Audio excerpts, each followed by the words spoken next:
السلام علیکم ناظرین، میں ہوں ریاض عاجز اور پروگرام ہے ایکسکلوسیو ود ریاض عاجز۔ ناظرین، میرے ساتھ اس وقت موجود ہیں منظور رضی صاحب۔ آپ معروف ٹریڈ یونین لیڈر ہیں، ریلوے سے آپ کا تعلق رہا ہے اور ایک طویل عرصے مزدوروں کی یعنی ریلوے کے مزدوروں کی رہنمائی کی ہے، بلکہ جو فیڈریشنز ہیں پاکستان میں ان میں بھی ان کا ایک رول رہا ہے، ایک کردار رہا ہے۔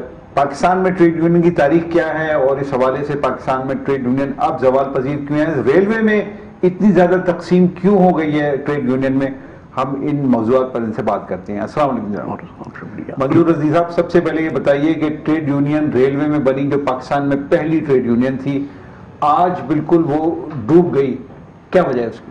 اس کی وجہ نظریاتی کام، کمیونسٹ پارٹیوں کا کام، لیفٹ کا کام یہ تھا۔ پروفیسر تھے، پڑھے لکھے لوگ جو ہماری کلاس لیتے تھے، جو ہم بتاتے تھے کہ ہم ٹریڈ یونین کیوں بناتے ہیں، طبقاتی فرق کیا ہے۔ تحریک تھی جس میں فیض احمد فیض تھے، صوبہ گیان چندانی تھے، مرزا ابراہیم تھے، عابد حسن منٹو ابھی حیات ہیں وہ تھے، سیار اسلم تھے، ڈاکٹر اعزاز نذیر تھے، امام علی نازش تھے، اور جناب علی شبیر شرح بھی موجود ہے۔ اس طرح بڑے بڑے وکلا تھے، رشید رضوی بعد میں آئے، یہ بھی ہمارے ساتھ تھے، ابرار حسن جو باہر کے جنرل سیکرٹری تھے، عابد حسن منٹو، اس ساری ٹیم تھی اسٹوڈنٹ فرنٹ کے اوپر، ڈاکٹر رشید حسن خان، معراج محمد خان اور بہت سارے۔ اس لیے وہ اس وقت ٹریڈ یونین مضبوط تھی۔ وہ ہماری کلاسز لیتے تھے، ہمیں بتاتے تھے، اسٹڈی سرکل ہوتا تھا، طبقاتی فرق بتاتے تھے۔ مرزا ابراہیم کو خود انہوں نے بتایا، کمیونسٹ پارٹی سے رابطہ ہوا تو اس نے بتایا کہ بھائی سرمایہ داری کیا ہے، مذہب کیا ہے، یہ ملک کیا ہے، زبانیں کیا ہے، سرپرستی۔ آپ یہ کہہ رہے ہیں کہ اس وقت اسٹڈی سرکل ہوتے تھے، پڑھایا جاتا تھا، نظریات سکھائے جاتے تھے۔ جی بالکل، اس لیے۔ اور آج جو زوال پذیری ہے اس کا سبب یہ ہے کہ نظریات نہیں ہیں۔ نظریات نہیں ہیں، نظریات جو تھے وہ ختم کیے گئے، مذہب کی بنیاد پہ، لسان کی بنیاد پہ، سیاسی مداخلت کی بنیاد پر۔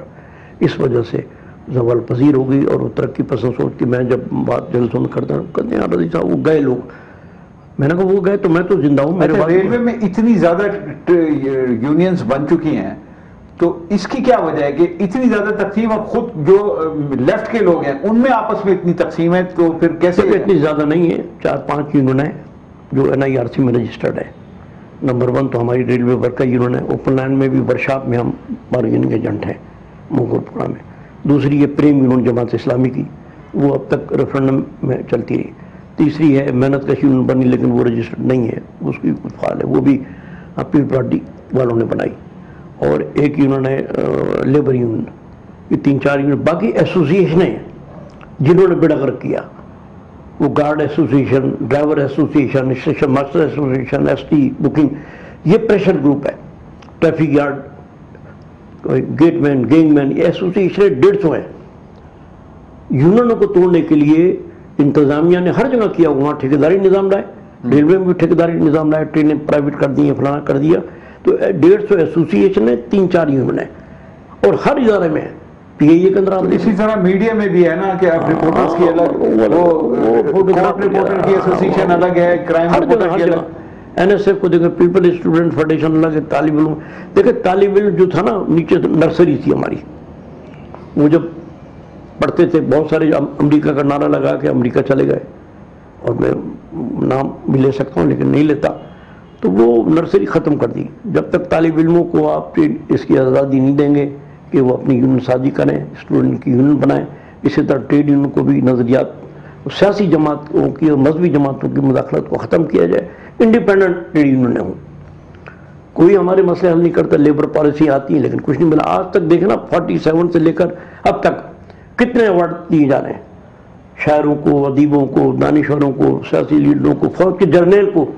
یعنی محترمہ بے نظیر بھٹو نے، خالد بھائی نے کہا تھا مجھے، ہمارے ساتھ تھے، میں لانڈی ان کے ساتھ جاتا تھا ان کے گھر، تو وہ جب بھٹو صاحب کو تو ہینگ کر دیا نا ضیاء الحق نے، اسلم بیگ رہ گئے تھے، اسلم بیگ کو انہوں نے بیج لگایا، تو خالد علی کہہ رہے کہ میرے کھانا ٹوک دیا تھا مساوات کے ایڈیٹر سے، بیگم بھٹو کو کہا کہ جس فوج نے آپ کے ساتھ یہ کیا آپ اس کو پروموٹ کر دو، ان کی بھی یہ رات۔ اس طرح یوں تو بالکل برائے نام رہ گیا۔ ہمارے جیسے لوگ زندہ ہیں، لوگ بات سنتے ہیں لیکن کھینچ لیتے ہیں۔ میں جو بات کرتا تھا کہ یہاں جو ورلڈ بینک آئی ہے امریکہ اور اس کے بعد جو خلائی مخلوق ہے وہ ہے، تو مجھے لوگ کھینچ لیتے تھے، میں نے کہا یار اب چھوڑو, اب تو عمران خان نے تو بیڑے غرق کر دی نا. پہلا نام تو خلائی مخلوق نواز شریف نے لیا جو خود بھی ضیاء الحق کا پیداوار تھا, بھٹو صاحب بھی کہیں کے پیداوار تھے, اور عمران خان بھی انہی کا پیداوار تھا. جب وہ کھل کے حملہ کر رہا ہے تو مجھے کیوں روکتے ہو؟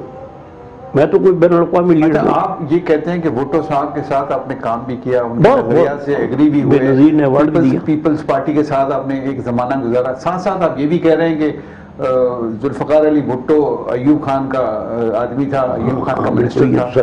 تو یہ کیسے پھر آپ دونوں باتوں کو ایک ساتھ کیسے کر سکتے ہیں؟ اس لیے کہ انہوں نے جب دیکھا کہ ملک دنیا میں انقلابات آ رہے ہیں, روس میں انقلاب, چین میں انقلاب آ گیا, تو انہوں نے جا کے وہاں گئے بھی تھے چین میں, تو وہاں دیکھا تو پھیلا بات, تو انہوں نے سمجھ لیا کہ انہوں نے نفس سمجھ لی تھی, اس لیے انہوں نے مزدوروں کسانوں کو اپنے ساتھ ملایا, اور سارے کلیئر لوگ تھے, بغیر پیسے کے الیکشن لڑے. تو بھٹو صاحب نے پارٹی کی بنیاد. پھر ہم نے یہ بھی دیکھا نا کہ بھٹو صاحب ہی کے دور میں مزدوروں کے خلاف آپریشن ہوا یار, وہ 74 میں ہوا. بھٹو صاحب ہی کے دور میں معراج محمد خان کو گرفتار کیا گیا, سب گرفتار, مختار اور بھی بہت سارے لوگوں کو, آپ سمیت بہت سارے لوگ. میں بھی ہوا. کیسے یہ مطلب پھر آپ پیپلز پارٹی میں کیسے ہیں؟ اب پیپل پارٹی بعد میں ہم نے جب زرداری صاحب آئے تو اٹھایا, لیکن ووٹ اسے دیتے ہیں. بات یہ ہے کہ بھٹو صاحب ظاہر ہے بغاوت کرتے ہیں. آپ دیکھو نا کارل مارکس جیسے نعرہ لگایا تھا. تو پھر کیا میں یہ کہنے پہ یا یہ سوال کرنے پہ مجبور ہو جاؤں, اور اس کا آپ جواب دیجیے کائنڈلی, کہ بھٹو صاحب نے مزدوروں کو, کسانوں کو اپنے اقتدار کے لیے استعمال کیا؟ نہیں, وہ تو دنیا بھر میں تبدیلیاں آ رہی تھی, انہوں نے اس کو استعمال بھی کیا اور وہ نعرے بھی دیے, سوشلزم ہماری. نہیں تو جب اقتدار مل گیا 74 میں, دیکھیے نا 73 میں اقتدار ملتا ہے, 74 میں آپریشن ہو جائے مزدوروں کے خلاف, اس سے کیا سمجھیں؟ 71 کے بعد 72 میں انہوں نے یہ 73 کا آئین بنایا, اس میں سہولتیں دی, ساری لیبر کوڈ بنائی, یہ ساری. اب بھی میں سمجھتا ہوں کہ پیپل پارٹی واحد پارٹی ہے جو شاید مزدوروں کا, کسانوں کا خیال رکھتی ہے, یا کسی کو M P A M N A وغیرہ جیسے ہمارا سعید غنی بنا, ناصر شاہ بنا, اس قسم کو کرتی ہے. مسلم لیگ میں وہ نظر نہیں آتا. جماعت اسلامی تو خیر ہے, یہ کہہ رہے ہیں کہ تھوڑا سا فرق ہے, اس فرق ہے, تھوڑا سا سوشلزم کی بات تو کرتی ہے تھوڑا بہت, نہیں بھی تو ہم نعرے لگا دیتے. آج تو پیپلز پارٹی میں نظریات جو پہلے تھے آج ہیں وہ نہیں, وہ شاید بلاور کچھ کرے تو کرے, لیکن باقی کوئی مجھے نظر نہیں آتے. اس لیے کہ نیشنل پارٹی ہے ہماری, میں عوامی ورکر پارٹی میں ہوں. اچھا, اس کے لیے یہ اپنا ہمارے عابد اظہر منٹو, یوسف مستی خان اور بڑے بڑے لوگوں نے کام کیا. تو اس کے بعد نیشنل پارٹی ہے جو بزنجو صاحب کی پاکستان ورکرز پارٹی کا کراچی میں کیا سیٹ اپ ہے؟ عوامی ورکر پارٹی. عوامی ورکر پارٹی ہمارے کراچی میں سیٹ اپ بتائیے مجھے. سیٹ اپ ہے ہمارے جو صدر ہیں پارٹی کے, یہ اختر حسین ایڈوکیٹ ہے. اچھا, عابد اظہر منٹو تو ریٹائر ہو کے گھر بیٹھ گئے, اور فانوس گجر ہے, یوسف مستی خان تھے, عثمان بلوچ ہے, یہاں کے شفیع شیخ ہیں ہمارے. تو سیٹ اپ ہے, دفتر بھی ہمارا اس صدر میں بنا ہوا ہے. لیکن یہ کہ زیادہ کام ہمارا سندھ میں, جو ہمارا جنرل سیکرٹری ہے بخشل تھلو, وہ بڑا کام کرتا ہے, اس کی بیوی بھی کام کرتی ہے. تیسری اور ایک قوت یہ ہے, وہ پاکستان مزدور محاذ ہے طفیل عباس کا, جو منشور نامی پرچہ نکالتے تھے کسی زمانے میں, اب دوبارہ اس کا اجرا کیا گیا. یہ بھی ایک محاذ معراج محمد خان کا بھی تھا, وہ قومی مزدور, وہ قومی محاذ آزادی, وہ بھی چل رہا ہے ابھی بھی. ان کو قائم خانی وغیرہ نے وہاں بھی کیا, یہاں بھی کیا. حبیب جالی کی بھی فاؤنڈیشن بنی ہوئی ہے, اس کا بھی میں بڑا کرتا ہوں. تو بہت ساری, اب وہ رہا نہیں ہے, اس لیے کہ لوگ پیسے کی فراوانی, کرپشن میں ڈوب گئے, اور مہنگائی اتنی ہو گئی کہ ڈیزل, بجلی, پیٹرول کے خلاف لوگ روز ہڑتال کر رہے ہیں. کون ڈوب گیا؟ جو حکومتیں, ان کے منسٹر ڈوب گئے, وہ نہیں ڈوبے, عوام ڈوبے, کون ڈوبا؟ عوام کرپشن میں ڈوبے. نہیں, کرپشن میں تو وہ ڈوبے, مطلب موت اور مہنگائی میں ڈوب گیا. یعنی حکومتیں کرپشن میں ڈوبی نہیں, آپ یہ کہیں؟ بالکل کوئی کلیئر نہیں ہے بھائی, کوئی فرق نہیں, کوئی تمیز نہیں ہے پیپلز پارٹی کی یا نون لیگ کی. سب مقدمے چلے, کوٹا بھگت رہے. آپ سندھ کے حالت دیکھ رہے ہو کیا. میں نے کہا بھی کہ میں جنگشاہی سے میں نے کالم لکھا ہے, وہ آپ پڑھیں, آئے گا تو میں نے اس کو بھی کہا ہے کہ بھائی یہ آپ دیکھیں جنگشاہی, لانڈی صاحب نکلے بیٹین, اگر آپ جائیں گے لانڈی کی انڈسٹری ڈے کے بعد آگے آ جاتا ہے اسٹیل مل کا بن قاسم, اس کے بعد ساری زمین خالی پڑی ہوئی ہے. رن پٹھانی, دھابے جی, جنگشاہی, جمپیر تک یہ زمینیں ان کو دے دو, آپ نہیں دیا. اب انڈسٹری زون بنا رہے ہیں, بلاول بھٹو نے کہا کہ دھابے جی میں ہم بنائیں گے, بڑی اچھی بات ہے. آگے سب پنجاب آگے ترقی کر گیا, روڈ بھی ہیں اور شہر جڑے ہوئے ہیں. وہاں کا مزدور جو ہے وہ کسان تھوڑا بہادر بھی. ہمارے یہاں تو جو وڈیرا ہے وہ ایم این اے بھی ہے, ایم پی اے بھی ہے, پیر بھی ہے, اور وہ اسلام آباد میں رہتا ہے یا کراچی میں رہتا ہے. تو یہ بڑا فرق ہے, اور وہاں جو بات کرتے ہیں نوجوان سندھیوں آپ یہ کہہ رہے ہیں کہ پنجاب سندھ کے مقابلے میں بہتر ہے؟ بہت بہتر ہے، بہت بہتر، بہت، وہاں کے لوگ بھی بہادر ہیں، کسان بھی، بھٹا مزدور بھی تھوڑی لڑائی کرتے ہیں. لیکن پنجاب میں جو حکمرانی رہی، اگر میں نون لیگ کی بات کروں تو وہ تو سرمایہ دارانہ سوچ کے حامل تھے، اور انہوں نے تو کبھی مزدوروں کو کوئی فائدہ نہیں دیا. وہ نہیں، مزدور دشمن تو سارے ہی ہیں، لیکن وہاں کے جو عوام ہیں وہ کھڑے ہو جاتے ہیں. جیسے اکاڑا میں مزدوروں کی، کسانوں کی تحریک چلی جو سرکاری زمینوں کی تھی، جس سے فوج پیسے لیتی تھی، انہوں نے تحریک چلائی، کئی شہید ہوئے اور آخر ان کو تھوڑی بہت حقوق ملے 50%. اس طرح بھٹا مزدور ہیں، بھٹا مزدوروں کے ساتھ جو ظلم ہوتا تھا وہ کھڑے ہو جاتے تھے، ان ٹھیکیداروں کے مالکان کے خلاف جرأت سے لڑتے تھے. تو وہ تھوڑی بہت بغاوت ہے، لوگ نکلتے بھی ہیں. لیکن ہمارے سندھ میں تو اور بلوچستان میں تو برا حال ہے، سوائے سرداروں کو کوئی آ ہی نہیں سکتا، وڈیروں کے نہ کوئی جیت سکتا ہے. شہروں کے اندر ہماری ایم کیو ایم آ گئی تھی، ہماری کلاس کے لوگ تھے اور نیچے سے اوپر گئے اور بہت سارے غائب ہو گئے. آج بھی کئی حصوں میں وہ تقسیم ہے.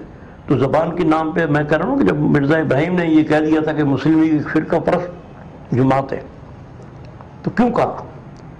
کہ چونکہ مسلم لیگ تھی. اب میں تو انٹرنیشنل بات کرتا ہوں کہ دنیا بھر کے مزدوروں کو ہر مذہب سچا ہے، اچھا ہے، پیارا ہے، سچائی سکھاتا ہے، لیکن مذہب ہی مذہب کے خلاف ہے. ہندو مسلمان کو مار رہا، مسلمان ہندو کو، اور یہودی کو اور عیسائی کو.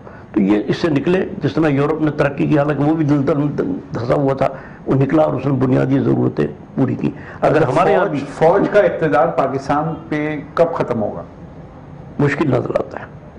جمہوریت کا پروسیس چلتا رہے، اگر ہمارے حکمران آئیں اور اچھی اصلاحات کریں، آئین کی سازی کو دوبارہ سے کریں اور کالے قوانین منسوخ کریں، ہر انسان کو بنیادی حقوق فراہم کرے گی. تو ہمارے کانسٹیٹیوشن بھٹو سے سارے کمیونسٹوں نے لکھوایا تھا کہ اسٹیٹ کی ذمہ داری ہے ہر شہری کو رہائش، صحت، تعلیم اور روزگار کی دے. وہ کہاں ہے؟ اس میں ایک چھوٹا سا میں بڑے ادب کے ساتھ ایک سوال آپ سے کر لوں. آپ نے 2-3 دفعہ یہ کہا آف دا ریکارڈ بھی شاید کہ آپ پیپلز پارٹی کو ووٹ دیتے ہیں، لیکن ساتھ ساتھ آپ یہ بھی کہہ رہے ہیں کہ آپ عوامی ورکرز پارٹی کے رہنما ہیں. اگر عوامی ورکر پارٹی کا نمائندہ کھڑا ہوگا تو میں دوں گا.